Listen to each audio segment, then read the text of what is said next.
Polícia všetko preverila. Prípad je uzavretý. Nie je vinný. Znie to presvedčivo, ale je to lož. Pozrite si tento článok. Obhajcovia Jakuba Jáhla, títo predstavitelia boja proti sektám, sieti zameranej na ničenie práv a slobôd ľudí s ruským koordinačným centrom RACIRS pod kontrolou FSB, prezentujú odloženie českej polície začať konanie prípadu z Karlovej univerzity, odmietnutie šetrenia prezentujú ako dôkaz jeho neviny. No oni mlčia o Lanzarotskej dohode.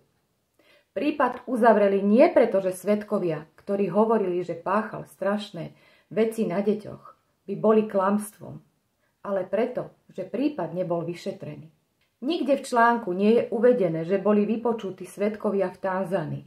Neuvádza sa, že skutky boli preverené a že Jakub bol osobne preverený políciou. Článok je plný manipulácie a nepravdivých ohovárackých lží o ľuďoch, ktorí informujú verejnosť o dokumentárnom filme, v ktorom sú zhromaždené všetky podrobné svedectvá o tom, čo Jakub Jáhl robil v Tanzánii pod rúškom dobrovoľníckej misie a pomoci deťom. Žiadne vyšetrovanie ešte neznamená nevinný. Je nevyhnutné začať medzinárodné vyšetrovanie. Nemlčte.